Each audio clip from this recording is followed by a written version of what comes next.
National Chief Imam, Vice President, Greater Accra Regional Minister and Member of Parliament for Ayawaso Central, Ministers, Deputy Ministers of State, Members of Parliament, government officials, members of the National Council of Muslim Chiefs, Ulama, Jama'ah, fellow Ghanaians, ladies and gentlemen. I salute you with the greetings of Islam. Salam alaikum. All praise is due to Allah, Lord of the worlds, Master of the Day of Judgment. We continue to glorify Him for His mercies on our individual lives and on our country, Ghana. Many of our compatriots have made it to the annual pilgrimage in Mecca, and we pray that the Almighty Allah brings them back home safely. National Chief Imam, our country continues to be grateful for your leadership of the Ummah. Your commitment to the unity and cohesion of our country continues to ensure that we live in unity, peace, and harmony in Ghana. Many nations continue to be bogged down by religious strife because their respective leaderships teach versions of religion that emphasize the superiority of one religion over another. In your case, you continue to emphasize our common humanity and also our oneness in being the descendants of Abraham, the Prophet Ibrahim, whose sacrifice we are commemorating today. I pray that the Ummah continues to accede to your wise counsel so that we can have the peace that allows us to pursue the development and well-being of our citizens.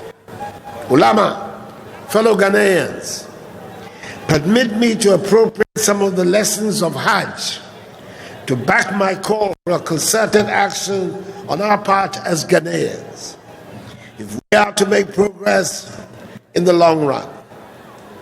It is not for nothing that all pilgrims wear white apparel of the same style and make during the Hajj rituals.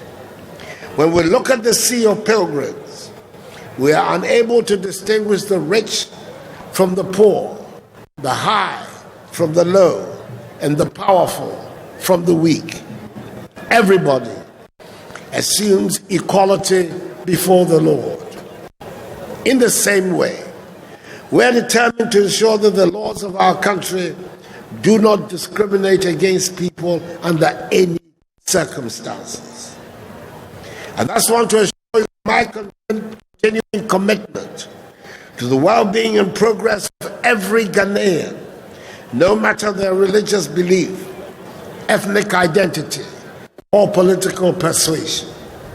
I'm guided by the Quranic stipulation in Quran chapter 5 verse 82, which says, and I quote, "And you will find the nearest in love to the believers those who say, we are Christians.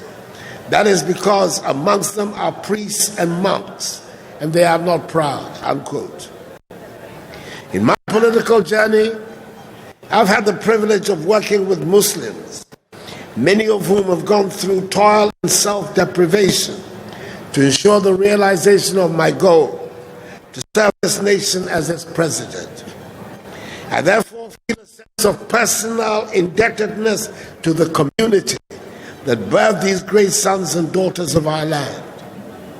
Be assured that no matter the temporary economic difficulties we face, the commitments that we have made towards the development of Muslim communities shall not be compromised. National Chief Imam, Ulama, another lesson we ought to draw from Hajj is the near sacrifice of Prophet Ibrahim of his son Ishmael. My fellow Ghanaians, we are all going to have to make some sacrifices to afford us the space to navigate the troubled waters of the current economic difficulties. In the place of government, discretionary expenditures of ministries, departments, and agencies have been cut by 30%. The salaries of all political appointees, including myself, have been reduced by 30%.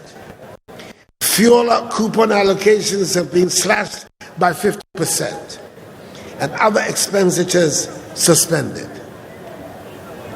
I am very much aware that some teacher unions declared a strike in pursuit of a 20% cost of living allowance demand.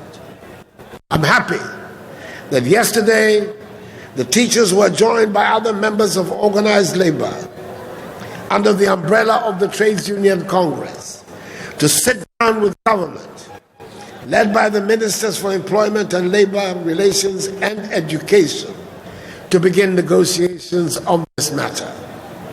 I want to add my voice to the appeal by the outstanding Minister for Employment and Labor Relations, the Honorable Ignatius Bafoué, Member of Parliament for Sunyani West, for the teachers to return to the classrooms pending the outcome of these negotiations, so that the education of our children, some of whom are preparing to sit their final exams, is not affected. We are in a difficult place. The world is in a difficult place.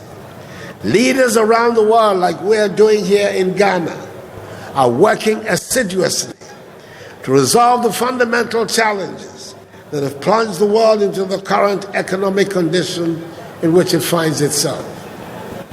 But just as the efforts of Hagar resulted in the discovery of the Zamzam well, from which we drink to this day, I am confident that shortly we shall discover our own Zamzam.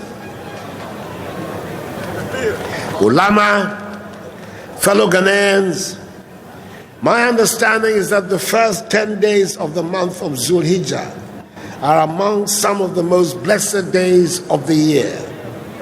Today, being the 10th day of Zulhijjah, the day of sacrifice, is considered a very significant day in the Muslim world. Islam means peace and submission to the will of Allah. Let us on this day make peace with ourselves and our fellow human beings, so that we can be in conformity with the Quranic admonition, which states that, and I quote, "And hold fast all of you together to the rope of Allah, and be not divided amongst yourselves, and remember Allah's favor on you, for you were enemies one to another. He joined your hearts together." The Quran, chapter 3, verse 103. Let us hold fast to the rope that Allah has united us with, the rope of Ghana. Only in doing so shall we achieve our aim of making Ghana great and strong. I thank you for your attention, and have a great celebration. Barka da Salah. Salam alaikum.